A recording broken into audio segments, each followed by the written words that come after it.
IPL 2026లో మరో block buster Sunday double హెడర్కు రంగం సిద్ధమైంది.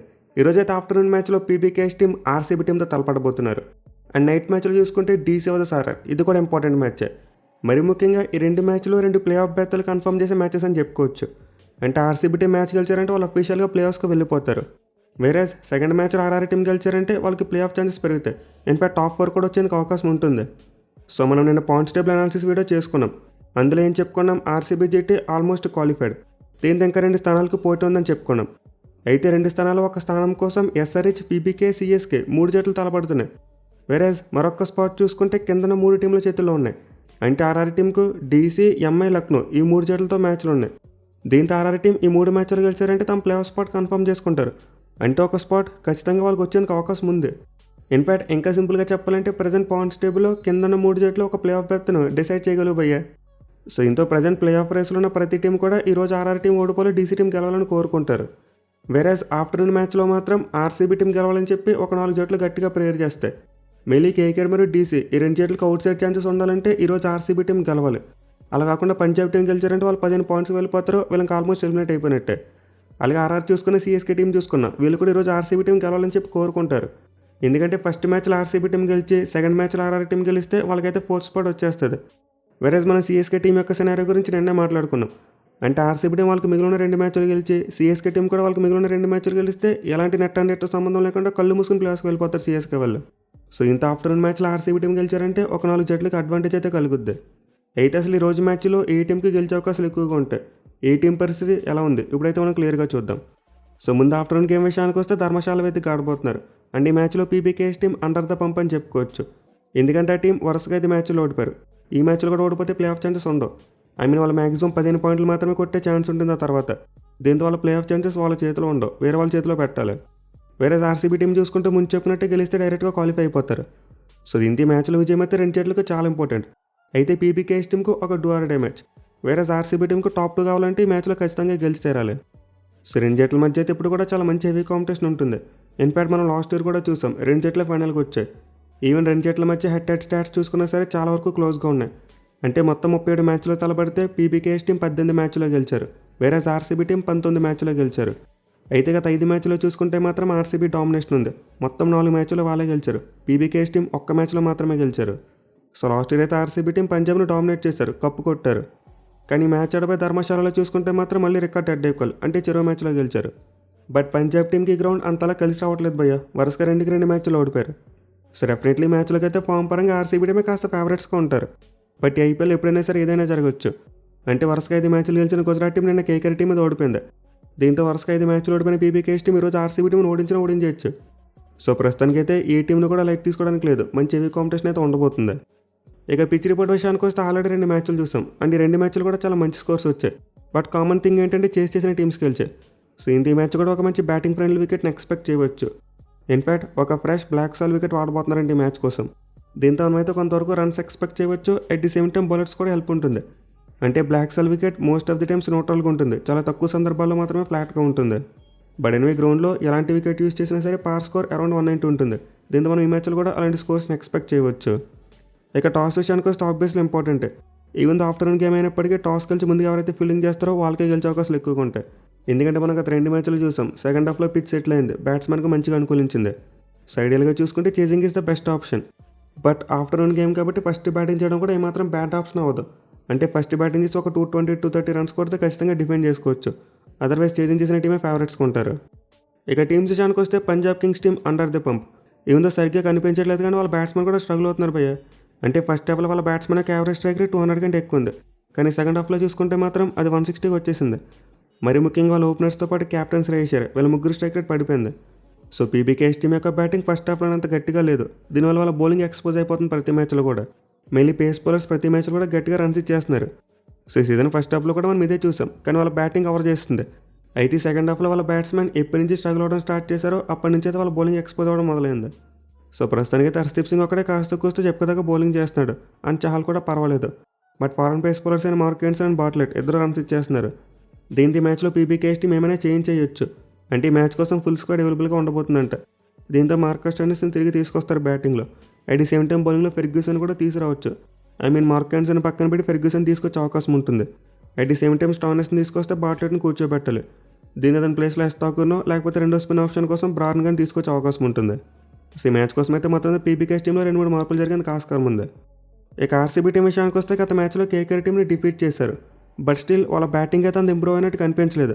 అంటే విరాట్ కోహ్లీ సెంచరీ కొట్టి మ్యాచ్ని గెలిపించాడు. బట్ మిగతా బ్యాట్స్మెన్ అందరూ స్ట్రగుల్ అవడం చూసాం. ఎవరి స్ట్రైక్ రేట్ కూడా అబౌవ్ 150 కనిపించలేదు. సో డెఫినెట్లీ ఆర్సీబీ టీం అయితే ఈ ప్రాబ్లమ్ని సార్ట్అవుట్ చేసుకోవాలి. మరి ముఖ్యంగా జాకబ్ బెత్తల్తో పాటు మిడిల్ ఆర్డర్ బ్యాట్స్మెన్ వీళ్ళైతే ఫామ్లోకి రావాలి. మరి మ్యాచ్ కోసం ఫిల్ సాల్ట్ అందుబాటులోకి వస్తాడంటే లేదు భయ్య. ఈ మ్యాచ్కి మాత్రమే కాదు, నెక్స్ట్ మ్యాచ్ కూడా అందుబాటులో ఉన్నాడంట. మోస్ట్ లైక్లీ వస్తే ప్లే ఆఫ్స్కి వస్తాడు, లేకపోతే అది కూడా ఉండదు. సో ప్రస్తుతానికైతే సాల్ట్ ఇంజరీ కాస్త సీరియస్గానే ఉంది. అతను కోలుకోవడానికి టైం పడుతుంది. ఇక బౌలింగ్ విషయానికి వస్తే లాస్ట్ మ్యాచ్లో జాకబ్ డఫిన్ తీసుకొచ్చారు కానీ పెద్దగా వర్కౌట్ అవ్వలేదు. బట్ స్టిల్ ఆర్సీబీ టీం అదే కంటిన్యూ చేసేందుకు అవకాశం ఉంటుంది. ఎందుకంటే ధర్మశాల వికెట్ ఎక్కువగా పేస్ బౌలర్స్కి అనుకూలించే వికెట్. దీంతో ఎక్స్ట్రా సీమ్ బౌలింగ్ ఆప్షన్తోనే వెళ్ళాలని చూస్తారు. సో దీంతో మ్యాచ్ కోసం అయితే ఆర్సీబీ టీం తమ విన్నింగ్ కాంబినేషన్ కంటిన్యూ చేయొచ్చు. ఇక ప్లేయర్ బ్యాటిల్స్ విషయానికి వస్తే ఆబ్వియస్లీ పవర్ ప్లే చాలా ఇంపార్టెంట్. మరి ముఖ్యంగా కింగ్ విరాట్ కోహ్లీ చాలా మంచి ఫామ్లో ఉన్నాడు. అండ్ అతనికైతే పీబీకేఎస్ బౌలర్స్ మీద చాలా మంచి రికార్డ్స్ కనిపిస్తున్నాయి. మార్క్ ఆండర్సన్ బౌలింగ్లో 2 times అవుట్ అయ్యాడు కానీ స్ట్రైక్ రేట్ 158 ఉంది. అండ్ ఆల్సో హర్షదీప్ సింగ్ మీద కూడా చాలా మంచి రికార్డ్ కనిపిస్తుంది. దీంతో మ్యాచ్లో పీబీకేఎస్ న్యూ బాల్ బౌలర్స్ కోహ్లీని ఎలా ఆపుతారో చూడాలి. వేరే పడికల్కి అగెనిస్ట్గా చూసుకుంటే హర్షదీప్ సింగ్ మెరుగైన రికార్డ్ కనిపిస్తుంది. 8 innings 3 సార్లు అవుట్ చేశాడు. అంటే నా తర్వాత చూసుకుంటే పట్టిడార్కు మరి చాలాకి మధ్య ఒక మంచి బ్యాట్లో ఉంటుంది. గతంలో చాలా పడిడాను 2 times అవుట్ చేశాడు. సో ఈ మ్యాచ్లో అయితే మరోసారి ఆర్సీబీ టీంకి టాప్ 4 బ్యాట్స్మెన్ కీలకమవుతారు. వేరే పీబీకేఎస్ బ్యాటింగ్ సైడ్ నుంచి చూసుకుంటే భూవికి ప్రభ్ సింగ్ మీద చాలా మంచి రికార్డు ఉంది. 5 సార్లు అవుట్ చేశాడు. ఏముందో ప్రభ్ సిమ్రాన్కి స్ట్రైక్ రేట్ 165 కనిపిస్తున్నప్పటికీ యావరేజ్ మాత్రం 15 ఉంది. వేరే శ్రేయసర్కి అగెనిస్ట్గా చూసుకుంటే హ్యాజల్వుడ్కి అద్భుతమైన రికార్డు కనిపిస్తుంది. 6 innings 4 సార్లు అవుట్ చేశాడు. అది కూడా 22 బంతులు వేస్తే 11 పరుగులు మాత్రం ఇచ్చాయి. సో ఈ మ్యాచ్లో అయితే మరోసారి ఆర్సీబీ టీంకి వాళ్ళ న్యూ బాల్ బౌలర్స్ చాలా కీలకంగా మారుతారు. ఎనివే పంజాబ్ టీంకి అయితే టాస్ కూడా చాలా కీలకంగా మారే అవకాశం ఉంటుంది భయ్య. ఎందుకంటే వాళ్ళకి 2 మ్యాచ్లో ఫస్ట్ బ్యాటింగ్ చేసి ఓడిపోయారు. దీంతో మ్యాచ్లో వాళ్ళు desperate for chasing. So maybe Punjab team chasing చేసి వాళ్ళ ఫీల్డింగ్ మిస్టేక్స్ అన్ని కరెక్ట్ చేసుకుని అండ్ ఆల్సో బౌలింగ్ కూడా మంచిగా వేస్తే అప్పుడు గెలిచేందుకు అవకాశం ఉంటుంది. అదర్వైజ్ ఆర్సీబీ టీంకి లిటిల్ బిట్ ఎడ్జ్ ఉందని చెప్పుకోవచ్చు. బట్ అది మరీ అంత ఎక్కువ కాదు. ఎందుకంటే ఆర్సీబీ టీం కూడా బ్యాటింగ్లో స్ట్రగుల్ అవుతున్న టీమే. సో దీంతో మ్యాచ్లో ఏ టీం బ్యాట్స్మెన్ అయితే మంచిగా ఆడతారో వాళ్ళ మ్యాచ్ గెలిచేందుకు ఎక్కువ అవకాశాలు ఉంటాయి. మరి మీరు ఏ టీం గెలుస్తుంది అనుకుంటున్నారు కింద కామెంట్ చేయండి. ఇక సెకండ్ మ్యాచ్ విషయానికి వస్తే డీసీ వర్సెస్ ఆర్ఆర్. ఆల్రెడీ సీజన్లో 2 జట్ల మధ్య ఒక మ్యాచ్ చూసాం. డీసీ వాళ్ళు పెద్ద టార్గెట్ని చేసి కొట్టేశారు. సో ఇంటి మ్యాచ్లో అయితే డీసీ టీం మరోసారి తమ ఛాన్సెస్ ఫ్యాన్సీ చేసుకుంటారు. పైగా తమ చివరి మ్యాచ్లో గెలిచి వస్తున్నారు. అయితే ఢిల్లీ టీంకి శాపంగా మారేది ఏంటంటే ఈ మ్యాచ్ వాళ్ళ సొంత గ్రౌండ్లో. వాళ్ళైతే ఆడే తమ హోమ్ గ్రౌండ్లో చాలా స్ట్రగుల్ అయ్యారు. దీంతో ఈ మ్యాచ్లో ఎలా పెర్ఫామ్ చేస్తారని చాలా ఇంట్రెస్టింగ్ ఉండబోతుంది. సో 2 జట్ల మధ్య హెడ్ స్టాట్స్ కూడా చాలా వరకు నెక్ టు నెక్ ఉన్నాయి. అంటే మొత్తం 31 మ్యాచ్లో తలపడితే డీసీ వాళ్ళు 16 మ్యాచ్లో గెలిచారు. ఆర్ఆర్ టీం 15 మ్యాచ్లో మాత్రమే గెలిచింది. అయితే రీసెంట్ రికార్డ్ చూసుకుంటే మాత్రం ఢిల్లీ వాళ్ళకి ఫేవర్. చివరిగా 3 మ్యాచ్లో గెలిచారు. అండ్ ఆల్సో గ్రౌండ్లో చూసుకున్న డీసీ టీంకి మంచి రికార్డు ఉంది ఆర్ఆర్ మీద.